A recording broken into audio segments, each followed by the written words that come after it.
Hi, everyone. My name's Eric. I am one part of the Fan Brothers. We're author illustrators of picture books, and our newest picture book is called Barnaby Unboxed, which we'll be doing a reading from today. But more importantly, we wanted to talk a little bit about a boy named Taeyoon. And I know most of you are probably already familiar with Taeyoon's story. We first learned about Taeyoon when his family and those that loved him reached out to us about a year ago. So thank you so much to his mother, Sol, and to Soon Young and Leah and Chelsea. You've all been so wonderful and so generous to share Taeyoon's story with us. And we are so touched and so moved by that story. I don't think I've ever been so profoundly affected by a story before. Luckily, there was still just enough time to change the dedication for Barnaby Unboxed because we really wanted to dedicate the book in Taeyoon's memory. So Taeyoon loved the Barnabas Project, and in a lot of ways, when I think about Taeyoon, he reminds me a little bit of Barnabas. Barnabas in the book is brave and loyal and kind, and he has this kind of light that draws others to him for a greater good. And I think that embodies Taeyoon's spirit in a lot of ways. And I know his mother's done so much to keep that spirit and to keep that light shining.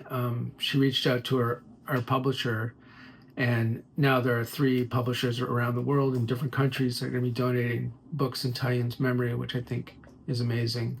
And just an example of how his effect continues to ripple around the world. So thank you all for listening. Thank you for gathering together today in Taeyoon's memory. We hope you enjoy the reading, and I'll pass things on to Terry and Devin now, who had a couple words they want to say. Okay, thanks. Thank you, Eric. That was beautiful. And I think it perfectly expresses how we all feel about Taeyoon. I'm Terry, by the way. I won't say too much more because we need to move on to the reading, but I wanted to say again how honored we are to be able to dedicate our new book to Taeyoon's memory. What a blessing Taeyoon was to this world. His spirit lives on in all the people whose lives he has touched and who loved him so much. This love continues to ripple across the world. And I wanted to quickly thank again from all of us. Thank you to Sol, Leah, Chelsea, and Soon Young for all they have shared with us about Taeyoon. And thanks to the Royal Children's Hospital and to Maddie Rywald's Vision in Melbourne for all their support. And finally, thank you to the publishers for so generously donating all these books. And with that, I will pass things on to my brother Devin, who will do a reading of Barnaby Unboxed.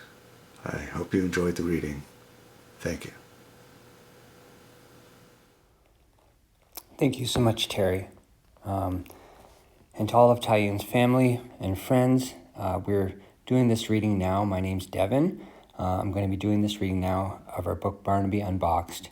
And Taeyoon, I'm hoping that you can feel and see how much love there is for you from everyone who's gathered to hear this reading, and to see what an effect you had on everyone's life.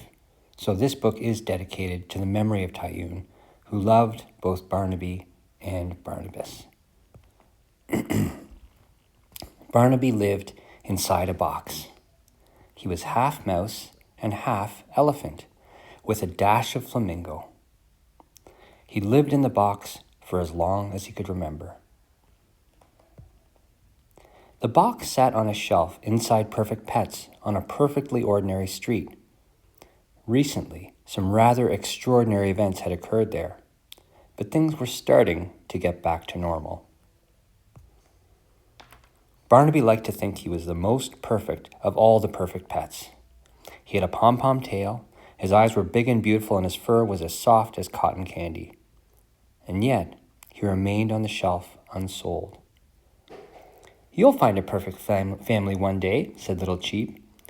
We all will, her sister cheeped in agreement. I'm fully trained, said Barnaby. It was what he always said to himself when he was feeling a little nervous. Mostly, he worried because there were so many new and exciting perfect pets to choose from. He was still the most perfect, though, wasn't he? One day as he was thinking this, a little voice floated up to his shelf. Look, they have a Barnaby. Can we take him home, please? Are you sure? Asked a bigger voice. The little voice was sure.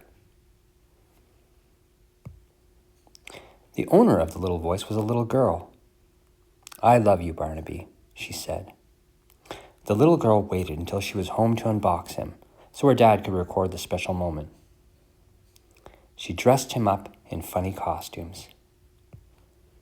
She taught him marvelous tricks to entertain the rest of the family. But Topsy-Twirly was a trick Barnaby invented all by himself. He would only perform it for the little girl, and only when he was feeling especially happy, which was most days. It was all the little moments together that meant the most. Helping the little girl with her chores, lying on the grass and looking at the clouds, wondering about how far the sky went and if it ever ended. Barnaby's favorite time was story time, when the house was quiet and the little girl's voice would slowly lull him to sleep. On Saturday mornings, they'd wake up early to watch Barnaby's adventures on TV, and they always sang along with when his theme song played. Who is here to save the day? Barnaby, Barnaby, Barnaby! On their walks together, Barnaby enjoyed the odd, envious looks from the other pets. They'd probably never seen a big TV star before. The only nuisance was the paparazzi that followed him everywhere in the park. Barnaby had learned to never make eye contact or slow his step. Other than that, life was perfect. Then, one day, everything changed. New Rainbow Barnaby. Rainbow Barnaby, yelled the children with delight. Rainbow Barnaby! Rainbow Barnaby! The next day, the little girl asked her father if she could have a Rainbow Barnaby too. You already have a Barnaby, said her father. But he doesn't have stripes, said the little girl. The answer was no. Barnaby felt a wave of relief wash over him. But after that, they no longer played with him quite as often as they used to, or dressed him in funny costumes. And instead of proper meal times, the little girl would sometimes just fill up Barnaby's bowl with a week's worth of food so he could help himself when he wanted. He no longer performed topsy-twirly anymore. On Saturdays, it was the girl's father who took Barnaby on walks now, while the little girl watched Rainbow Barnaby on TV. The father wasn't as attentive as the little girl. Barnaby hadn't planned to run away forever, just long enough for people to miss him. But sometimes plans don't turn out quite the way you expect them to. The big orange beast chased Barnaby for many blocks. When Barnaby finally found a hiding spot, the beast sat outside all day, and most of the night, its eyes shining like a yellow moon. Barnaby was damp, cold, and hungry. When Barnaby finally emerged from his hiding spot, he looked everywhere, up and down the street, but he couldn't remember the way home. Night came, and he found himself in front of Perfect Pets. The doors were locked. Otherwise, he might have gone back inside. Barnaby certainly didn't think he was perfect anymore. He looked up at the window display and felt old and forgotten. Behind Perfect Pets sat a dumpster bin. Barnaby heard some chirps and squeaks coming from it. When he shimmied up to the top and looked in, he was surprised to see a dozen eyeballs blinking back at him. "Barnaby," said a bedraggled squirt.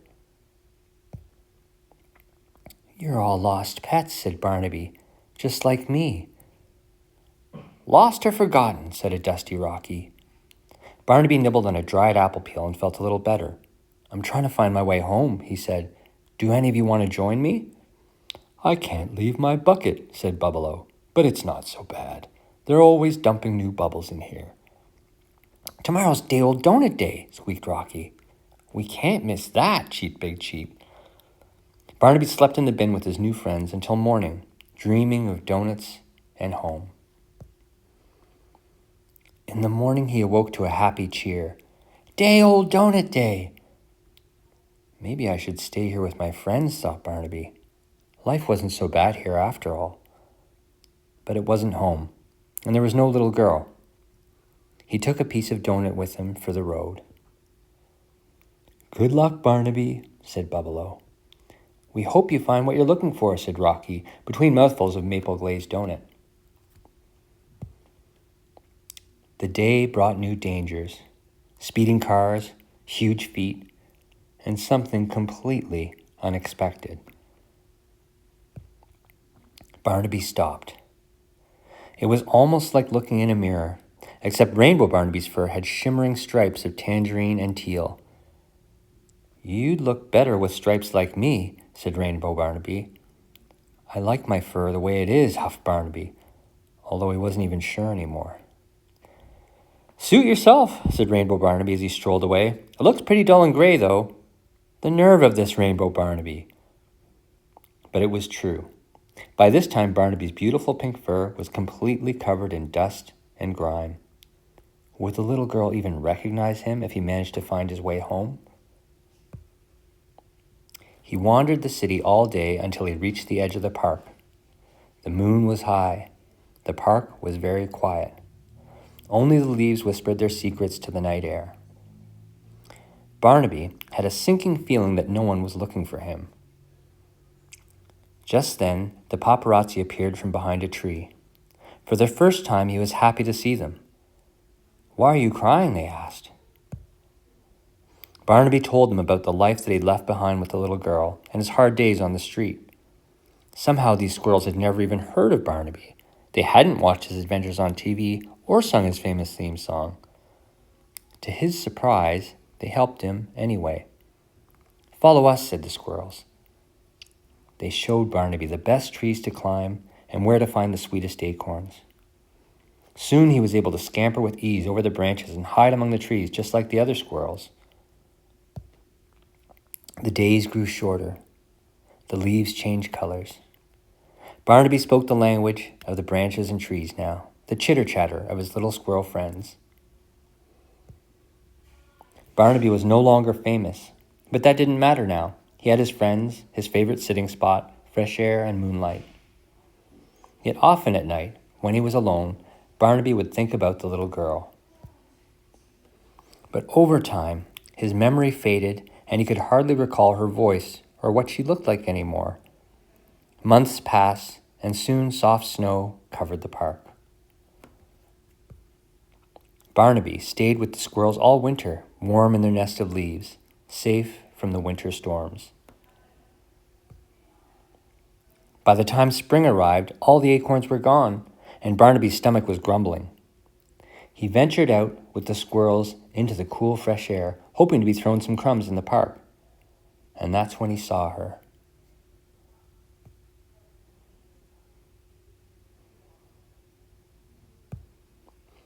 Barnaby? Said the little girl uncertainly, when she saw the small creature in front of her. He looked nothing like the Barnaby she remembered. She reached out her hand, but Barnaby stepped back. The truth was he could hardly remember his former life.